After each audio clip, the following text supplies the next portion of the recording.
Welcome to Italiano Tales. Learn Italian through simple and beautiful stories. Mi chiamo Sofia.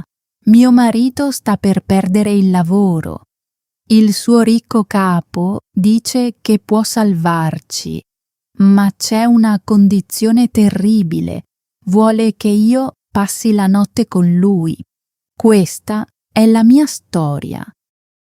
Non è una storia facile da raccontare, ma forse anche qualcuno che mi sta ascoltando ha paura. Forse qualcuno si sente in trappola.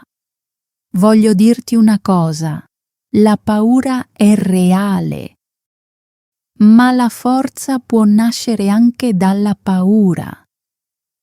Ho 25 anni, vivo in una grande città. La città è rumorosa e sempre piena di gente. Le auto passano giorno e notte. Le persone camminano in fretta.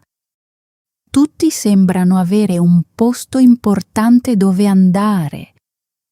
Ma io non vivo nella parte ricca della città. Vivo in un quartiere povero con mio marito, Edric. Il nostro appartamento è piccolo. Si trova al quarto piano. Non c'è l'ascensore. Ogni giorno saliamo le scale con le gambe stanche. Ma io amo la nostra piccola casa. La tengo sempre pulita. Metto dei fiori economici in un barattolo di vetro. Cerco di rendere la casa calda e accogliente. Edric ha 27 anni. Ci siamo sposati 3 anni fa. Allora eravamo giovani e pieni di speranza. Non avevamo molti soldi, ma avevamo l'amore. E io credevo che l'amore potesse aiutarci a superare tutto. Edric è un uomo tranquillo, non parla molto, ma ha un cuore gentile, lavora sodo, vuole darci una vita migliore. Il suo sogno è semplice. Un giorno vuole comprare una piccola casa con un giardino. Anche questo è il mio sogno. Ma i sogni sono difficili quando la vita costa tanto. Edric lavora in una grande azienda. Sta seduto in ufficio tutto il giorno, scrive al computer, risponde alle telefonate, lavora per molte ore, esce di casa presto la mattina. La maggior parte delle sere torna a casa tardi e molto stanco. Il suo capo è un uomo ricco che si chiama il signor Vance. Il signor Vance è il proprietario dell'azienda. Ha molto potere, ma non è una persona gentile. Urla contro i dipendenti. Fa sentire le persone piccole e senza valore. A Edric non piace. Ma Edric ha bisogno di quel lavoro. Noi abbiamo bisogno di quei soldi, l'affitto, il cibo, la bolletta della luce. Tutto costa di più adesso, ma lo stipendio di Edric è sempre lo stesso. Qualche mese fa la nostra vita è diventata molto difficile. Edric ha iniziato a tornare a casa con il viso pallido, non mangiava quasi niente. Una sera ho cucinato pollo e riso, il suo piatto preferito, ma lui fissava soltanto il piatto. Edric, gli ho chiesto, che cosa c'è che non va? Ha scosso la testa. Niente, sono solo stanco. Ma io conoscevo mio marito. Quando era preoccupato i suoi occhi cambiavano, le sue mani diventavano fredde. Gli ho preso la mano e ho detto: «Dimmi la verità, siamo marito e moglie, affrontiamo tutto insieme». Edric mi ha guardata, i suoi occhi si sono riempiti di lacrime. «Il signor Vance sta licenziando delle persone», ha detto piano. «L'azienda sta tagliando il personale. Venerdì 50 persone perderanno il lavoro. Credo che io sia una di loro. Mi sembrava che il mio cuore si fosse fermato. Se Edric avesse perso il lavoro, non ci sarebbe rimasto più niente. Non avevamo risparmi, vivevamo settimana dopo settimana. Se non avessimo potuto pagare l'affitto, avremmo perso il nostro appartamento. Non avevamo nessun familiare in città. «Ne sei sicuro?» gli chiesi. «Credo di sì», disse Edric. «Ha dato il mio progetto a un'altra persona. Adesso quasi non mi parla più. So cosa sta per succedere». Poi si coprì il viso con le mani e scoppiò a piangere. «Mi dispiace, Sofia. Ti ho delusa». Lo abbracciai forte. «No», sussurrai. «Non mi hai delusa. Troveremo un modo». Ma dentro di me ero terrorizzata. Quella notte non riuscii a dormire. Fissavo il soffitto e ascoltavo le auto che passavano fuori. Pregavo che qualcuno ci aiutasse. Il giorno dopo era mercoledì. Mancavano solo 2 giorni a venerdì. Edric andò al lavoro con il volto spento. Io rimasi a casa e pulii l'appartamento ancora e ancora. Lavai il pavimento, pulii le finestre, piegai i vestiti. Cercavo di tenere le mani occupate, così la mia mente avrebbe smesso di pensare, ma la paura rimaneva nel mio stomaco come una pietra pesante. Nel pomeriggio il telefono squillò. Era Edric. «Sofia», disse in fretta, «il signor Vance mi ha chiamato nel suo ufficio». Strinsi forte il telefono. «Ti ha licenziato?» «No», disse Edric. «Vuole cenare con noi questa sera. Mi ha detto di portare anche te». Rimasi confusa. «Una cena? Perché?» «Non lo so», disse Edric. «Ha detto che vuole parlare del mio futuro in azienda. Ha chiamato questo incontro una riunione speciale». Per un momento la speranza entrò nel mio cuore. Forse Edric si sbagliava. Forse il signor Vance aveva notato quanto lavorava duramente. Forse voleva aiutarlo. «È una buona cosa, vero?» gli chiesi. «Lo spero», disse Edric. «Per favore, mettiti qualcosa di bello. Ci vediamo al ristorante alle 8. Dopo aver chiuso la telefonata, andai davanti all'armadio. Non avevo molti vestiti eleganti. Avevo soprattutto vecchi maglioni, camicie semplici e jeans. Ma avevo un vestito blu scuro. Lo avevo comprato tanto tempo fa per un matrimonio. Era semplice ma bello. Feci una doccia. Mi lavai e mi pettinai i capelli. Indossai il vestito blu e misi un po' di rossetto rosso. Quando mi guardai allo specchio avevo un aspetto ordinato. Volevo aiutare Edric. Volevo che il signor Vance vedesse che Edric aveva una buona moglie. Quella sera presi l'autobus per andare al ristorante. Si trovava nella parte ricca della città. Le strade erano pulite.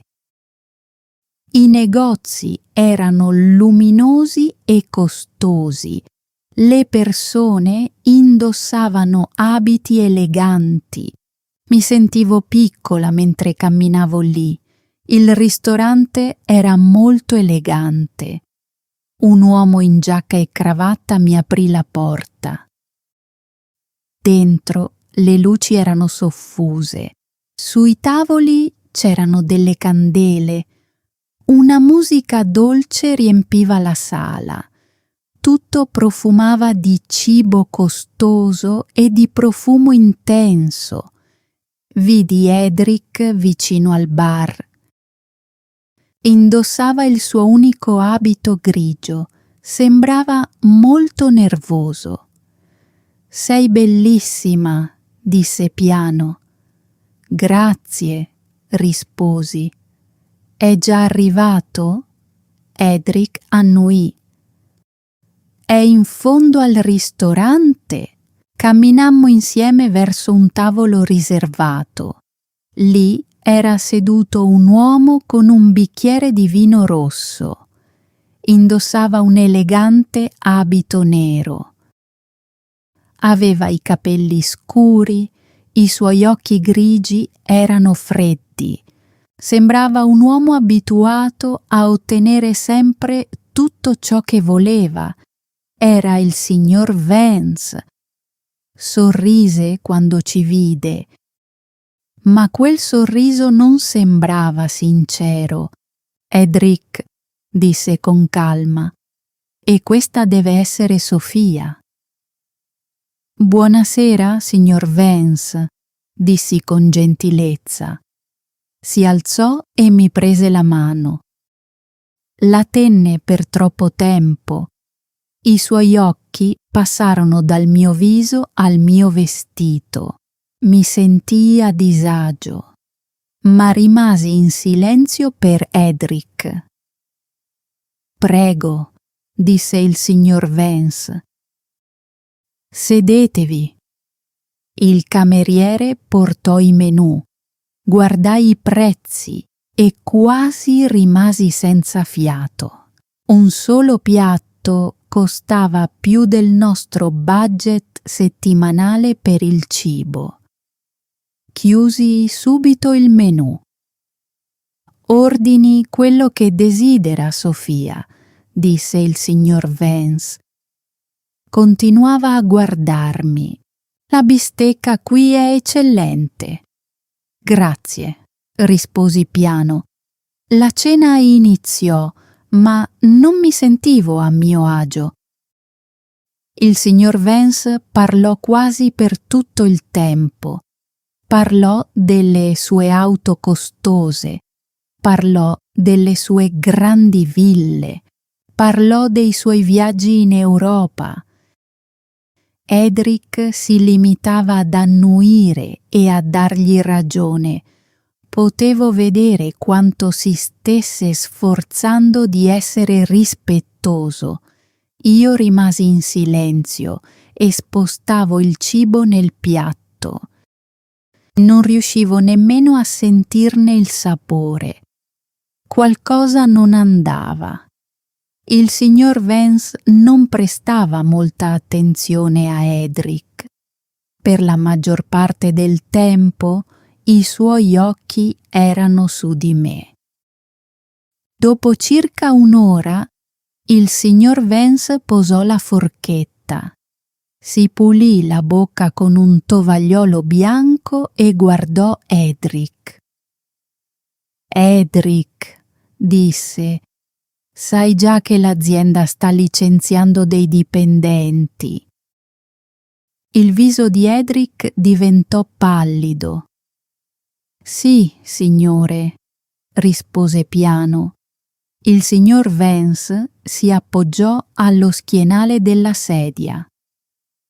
«Tu non sei uno dei miei dipendenti migliori», disse con freddezza. «Sei lento, fai degli errori. Il tuo nome è sulla lista, venerdì perderai il lavoro».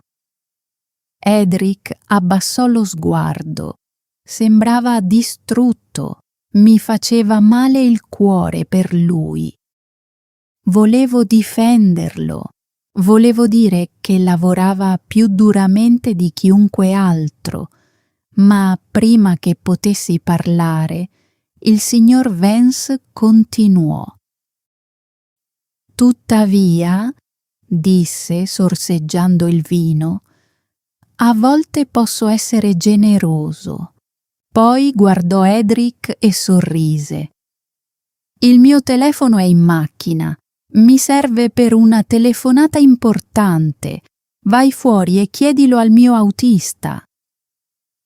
Edric sembrava confuso. «Il suo telefono, signore?»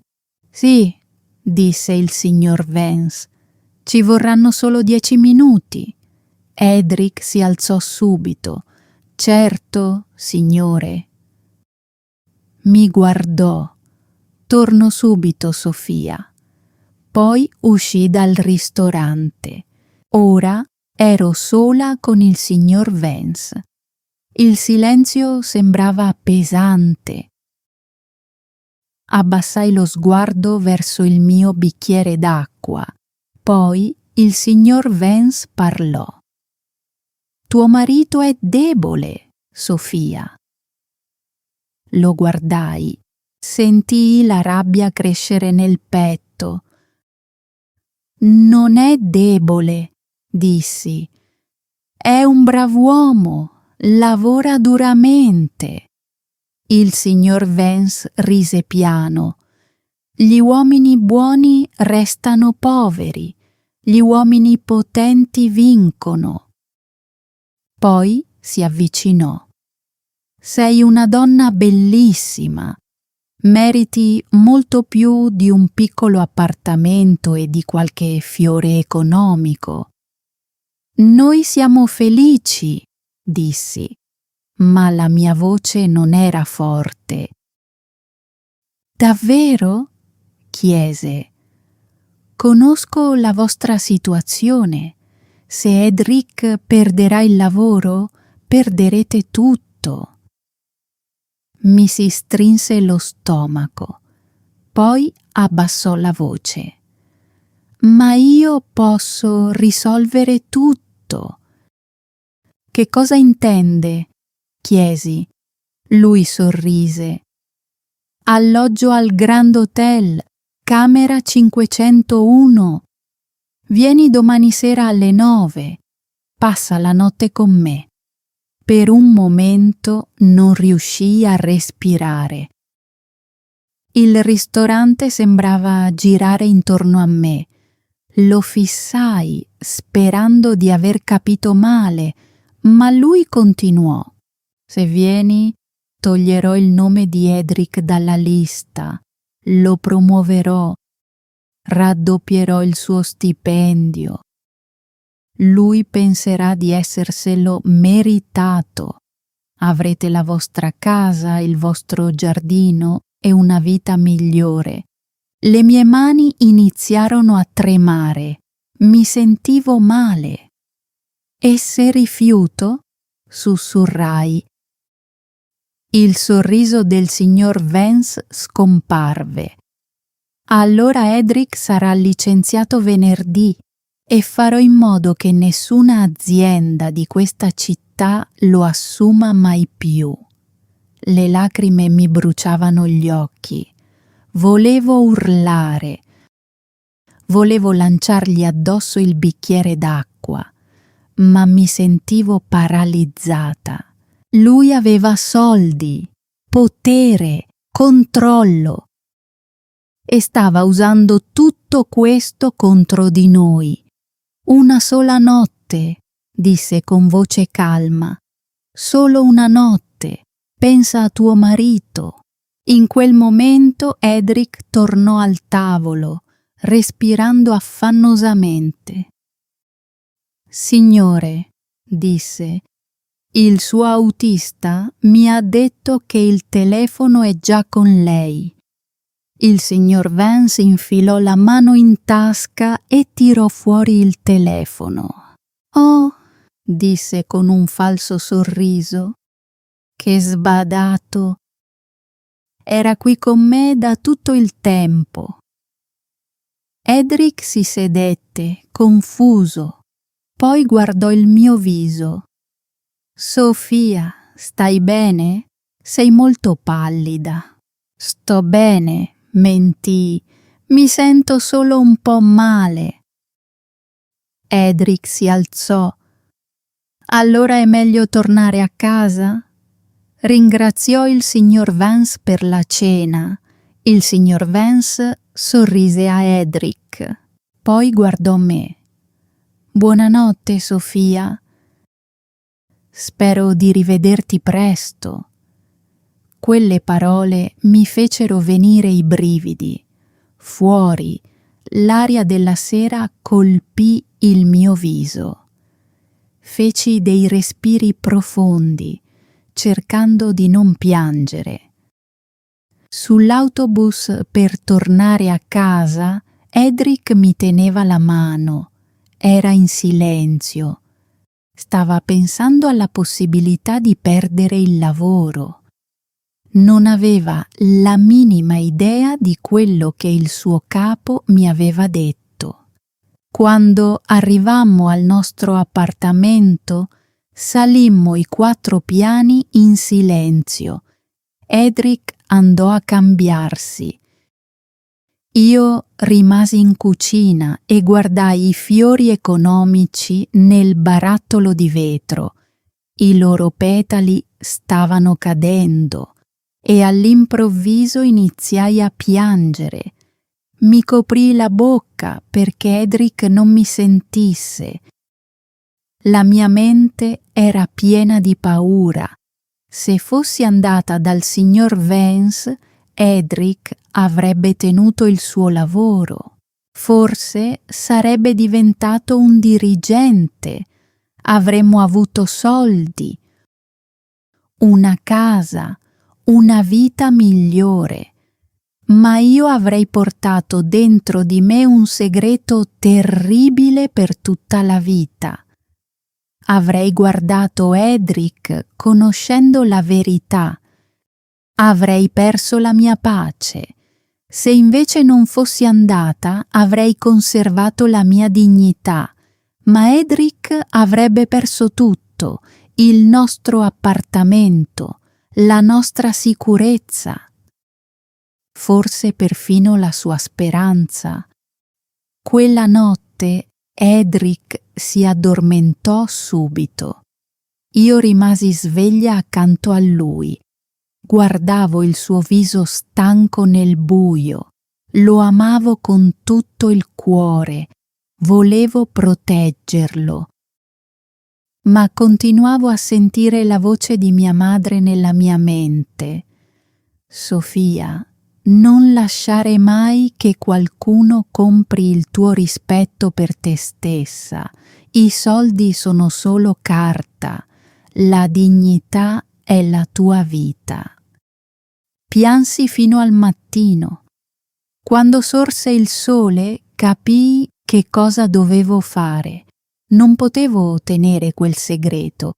Io ed Edric eravamo una squadra. Se gli avessi nascosto la verità, il signor Vance avrebbe già vinto. A mezzogiorno presi la mia decisione. Avrei raccontato tutto a Edric. Quando Edric tornò a casa quella sera, sembrava distrutto. Non mi ha parlato per tutto il giorno, disse. Domani sarà la fine, ne sono sicuro. Si sedette sul divano e si coprì il viso. Mi sedetti accanto a lui e gli presi le mani. Edric, dissi con una voce più forte di quanto immaginassi, devo dirti una cosa. Riguarda il signor Vance, riguarda la scorsa notte. Edric mi guardò spaventato. Che cosa è successo? Feci un respiro profondo, poi gli raccontai tutto. Gli parlai dell'hotel, della camera 501, della minaccia, della promozione e del terribile prezzo che il signor Vance voleva farmi pagare. All'inizio Edric non disse nulla, rimase completamente immobile. I suoi occhi si spalancarono, poi il suo viso diventò rosso, molto rosso. All'improvviso si alzò così in fretta che il ginocchio colpì il tavolino. Il barattolo di vetro con i fiori cadde sul pavimento e si ruppe. «Cosa?» gridò. Non avevo mai sentito Edric urlare in quel modo. Era sempre calmo, sempre tranquillo. «Ti ha chiesto di fare cosa?» disse Edric. La sua voce sembrava un tuono. Poi si mise le mani sulla testa e iniziò a camminare avanti e indietro per la stanza. Sembrava un animale in trappola. «Quell'uomo», disse stringendo i denti, «quell'uomo disgustoso, pensa che i soldi possano comprare tutto. Pensa di poter comprare mia moglie». Edric prese il cappotto e si avviò verso la porta. Mi alzai di scatto. «Dove stai andando?» «Al Grand Hotel», disse. «Camera 501, vado a cercarlo». I suoi occhi erano pieni di rabbia. «Lo distruggerò». Corsi davanti alla porta e gli bloccai il passaggio. «No, Edric, fermati». Appoggiai le mani sul suo petto. Il suo cuore batteva fortissimo. «Se lo colpisci finirai in prigione.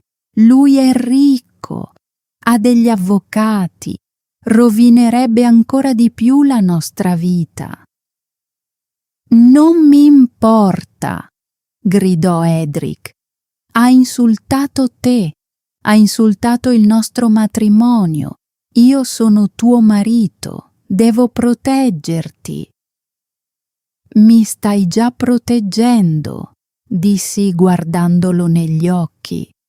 «Mi proteggi restando con me, amandomi e non lasciando che lui ti trasformi in un criminale».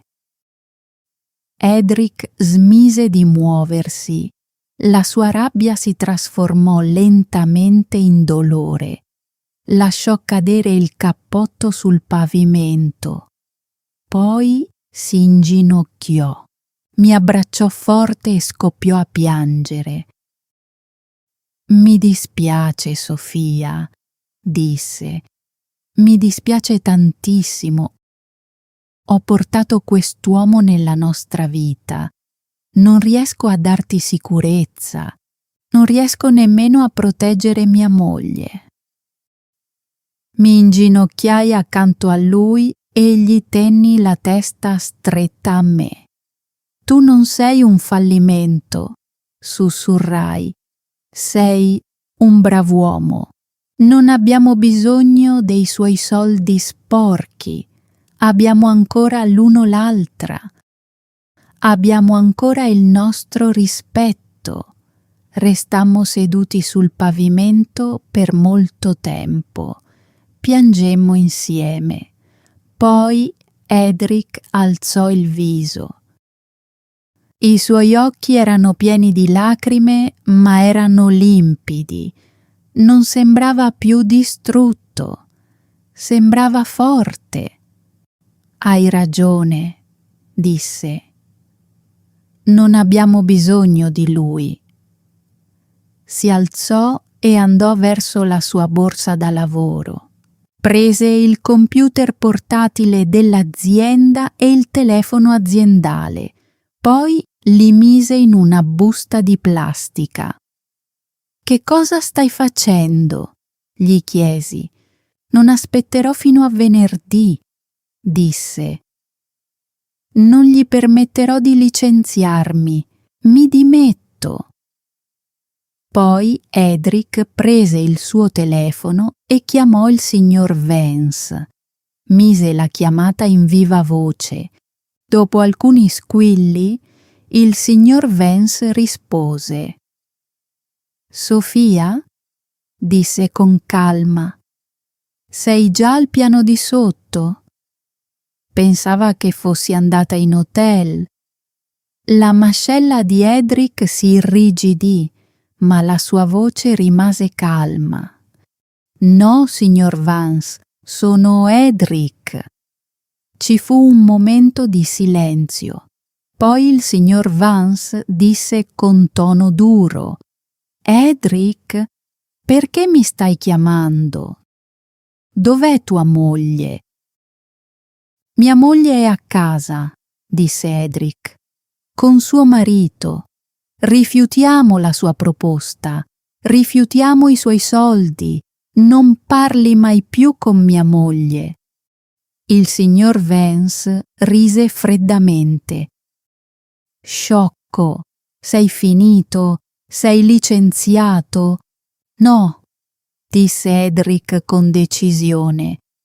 «Mi dimetto. Domani le restituirò tutte le sue cose. Non ci contatti mai più». Poi Edric chiuse la chiamata. Per un momento la stanza rimase in silenzio. Poi Edric mi guardò e sorrise.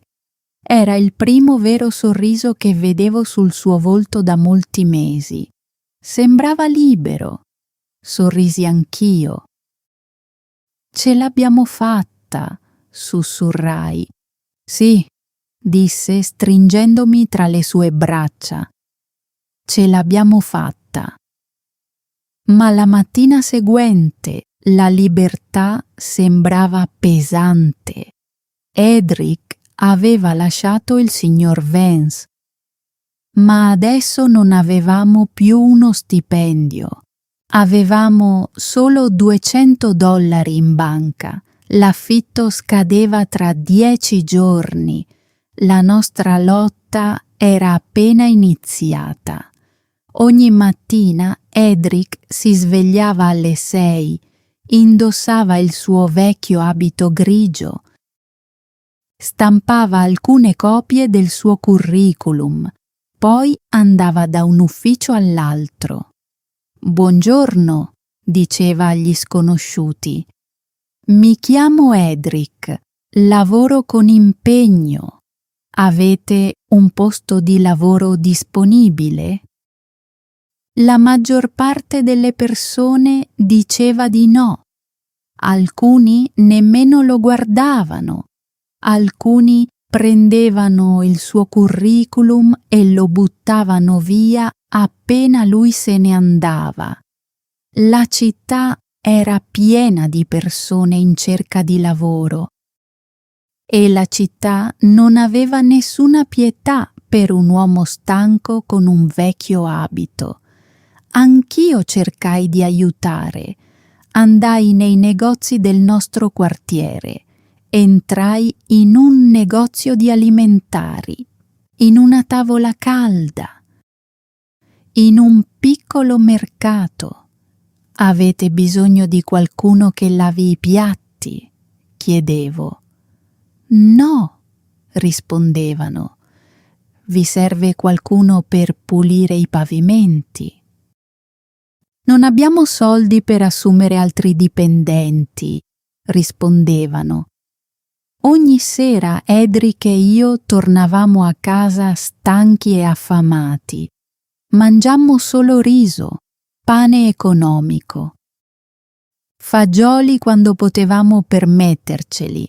Smettemmo di comprare la carne, smettemmo di comprare la frutta, risparmiavamo ogni moneta.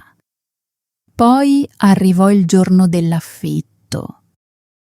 Demmo al proprietario quasi tutti i soldi che avevamo. Dopo quello il nostro conto in banca era vuoto. Quella sera restammo seduti al buio perché non volevamo sprecare elettricità. Mi dispiace, sussurrò Edric. È davvero dura. Siamo ancora insieme, dissi. Questo significa che non è finita. Cercavo di sembrare coraggiosa, ma dentro di me avevo paura. Passarono alcuni giorni, poi passò un'altra settimana. Le cose peggiorarono. Cominciammo a vendere le nostre cose. Vendetti il mio vestito blu a un negozio dell'usato. Mi diedero $10. Con quei soldi comprammo patate e fagioli. Edric vendette il suo orologio. Non era costoso, ma ci permise di comprare il pane per diversi giorni. Un martedì piovoso, Edric tornò a casa presto. Era completamente bagnato dalla pioggia. Le sue scarpe erano piene d'acqua. Si sedette su una sedia e fissò il muro. Gli preparai dell'acqua calda perché non avevamo più tè. Hai trovato qualcosa? Gli chiesi con dolcezza. Scosse la testa. Nessuno mi vuole, sussurrò. Forse il signor Vance aveva ragione. Forse non valgo niente. Non pronunciare il suo nome, dissi con fermezza. Si sbagliava su di te, si sbagliava su di noi. Edric chiuse gli occhi. Sono così stanco, Sofia. Lo so, dissi accarezzandogli la schiena. Riposati questa sera, domani ci riproveremo. La mattina seguente la pioggia era finita. Il cielo era limpido. Decisi di cercare lavoro in una strada che conoscevo poco. Lì c'erano dei piccoli negozi antichi, un negozio per riparare le scarpe, una libreria. E poi vidi una piccola panetteria. La vernice sulla vetrina era vecchia, ma il profumo che usciva da dentro era caldo e dolce.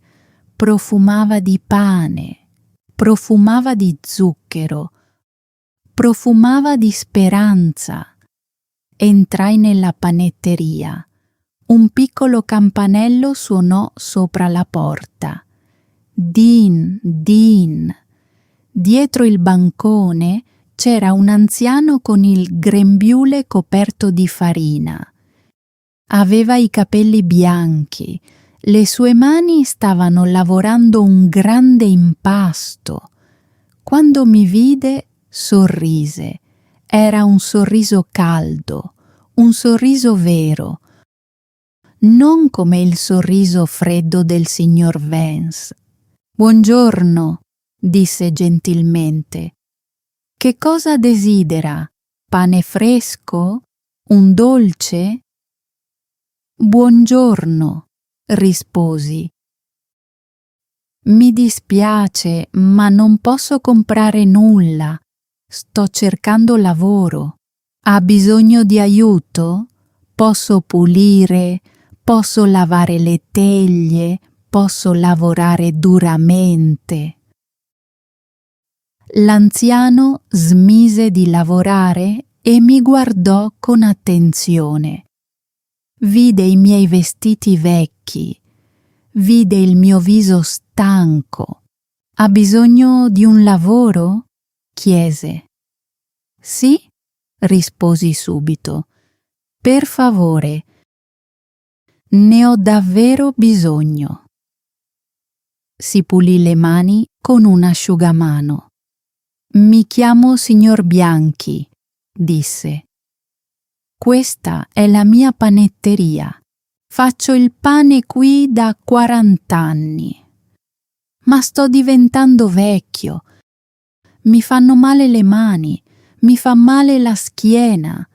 Alcuni giorni penso di chiudere il negozio. Il mio cuore sprofondò. Se stava per chiudere, allora non c'era nessun lavoro. Ma poi continuò. Però la gente di questo quartiere ha ancora bisogno del pane. Forse mi servono delle mani giovani. I miei occhi si spalancarono. Davvero? Mi darebbe un lavoro? Lui rise piano. Fare il pane non è facile, fa caldo, si comincia molto presto al mattino. I sacchi di farina sono pesanti, anche l'impasto è pesante. Riesce a fare un lavoro pesante. Pensai a Edric. Pensai al nostro conto in banca vuoto. Mio marito sì, dissi subito. Anche lui sta cercando lavoro. È forte, è onesto, può trasportare i sacchi di farina e impastare. Per favore, gli dia una possibilità. Il signor Bianchi si toccò il mento. Suo marito, eh? È un brav'uomo? È l'uomo migliore che conosca, risposi. Ha lasciato il suo ultimo lavoro perché il suo capo era crudele e disonesto. Mio marito ha scelto di fare la cosa giusta. Il signor Bianchi sorrise. Mi piacciono le persone oneste. Lo porti qui domani mattina alle 5 in punto. Se lavora bene potrà restare. Quasi mi misi a piangere. Grazie, grazie mille. Poi guardai intorno al negozio. C'era un po' di polvere. Signor Bianchi, chiesi, ha bisogno di aiuto anche qui davanti? Posso vendere il pane? Posso pulire? Posso parlare con i clienti? Lui guardò il negozio e annuì. Posso pagarla un po' per aiutarmi al bancone. Non molto. Ma ogni giorno potrà portare a casa del pane. Lo farò, risposi immediatamente. Corsi a casa più veloce che potevo. Salì le scale e aprì la porta. Edric era seduto al tavolo. Sofia, che cosa è successo? Mi chiese. Gli buttai le braccia al collo. Ho trovato lavoro, dissi. Anzi, ho trovato 2 lavori, uno per te e uno per me. Gli raccontai del signor Bianchi. Gli raccontai della panetteria. Gli dissi che dovevamo essere lì alle 5 del mattino. Edric mi abbracciò così forte che quasi non toccavo più il pavimento. Ridiamo. Per la prima volta dopo tante settimane ridevamo con speranza. La mattina seguente la città era ancora buia. La maggior parte delle persone dormiva, ma io ed Edric camminavamo mano nella mano verso la panetteria. Fuori faceva freddo, ma dentro i nostri cuori erano pieni di calore. Il signor Bianchi diede a Edric un grembiule bianco. Gli mostrò come trasportare i sacchi di farina. Gli insegnò come impastare in una grande ciotola. Edric lavorava duramente, non si lamentava mai. Le sue braccia erano coperte di farina. Il sudore gli scendeva sul viso, ma sorrideva. Gli piaceva quel lavoro. Gli piaceva vedere l'impasto crescere. Gli piaceva tirare fuori dal forno il pane caldo e dorato. Anch'io indossavo un grembiule. Pulivo il bancone, mettevo il pane nella vetrina, imparavo i nomi dei clienti. Sorridevo e dicevo: «Buongiorno, benvenuti alla panetteria Bianchi». Era un lavoro semplice, ma era un lavoro onesto. Lo stipendio era piccolo, ma era sufficiente. Pagavamo l'affitto, compravamo il cibo e ogni giorno mangiavamo pane caldo. Passarono i mesi. L'inverno lasciò il posto alla primavera. L'aria diventò più mite. Edric imparava qualcosa di nuovo ogni giorno. Il signor Bianchi gli insegnò a preparare panini, torte e pane dolce. Edric era paziente, le sue mani erano attente. Diventò un bravo fornaio. Un giorno il signor Bianchi ci chiamò nel retro del negozio. Aveva un'espressione seria. «Sono vecchio», disse. «Il mio corpo è stanco. Voglio andare a vivere in campagna con mia figlia». Ci sentimmo tristi perché gli volevamo bene. Era diventato come uno di famiglia. «Vuole vendere la panetteria?» chiese Edric. Il signor Bianchi scosse la testa. «No, non voglio venderla a uno sconosciuto. Voglio che siate voi due a gestirla». Lo guardammo stupiti. «Noi?» chiesi. «Sì», disse. «Ogni mese mi darete una piccola parte dei profitti. Il resto sarà vostro. Siete due grandi lavoratori. Avete salvato questa panetteria. Ora lasciate che diventi il vostro futuro». Edric iniziò a piangere. Abbracciò il signor Bianchi. Anch'io piansi. Fu uno dei giorni più felici della nostra vita. Da quel momento la panetteria diventò nostra. Lavorammo più duramente che mai. Dipingemmo le pareti. Riparammo la vecchia insegna. Creammo nuovi dolci.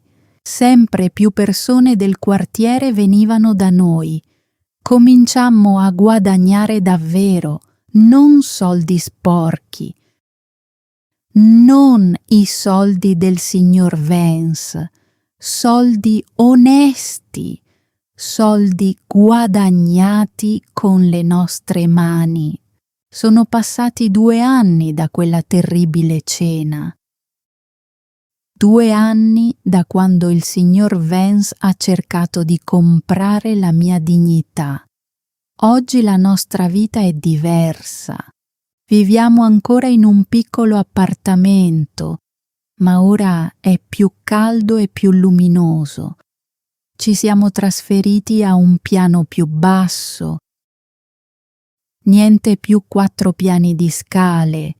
Ogni settimana compro fiori freschi per il tavolo Edric è felice adesso. Ride di nuovo. Profuma di pane, cannella e zucchero. La gente lo chiama Edric il fornaio. Lo rispettano e io sono orgogliosa di lui. Sono orgogliosa di noi.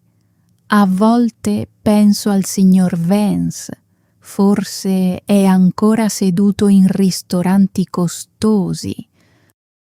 Forse pensa ancora che i soldi possano comprare tutto.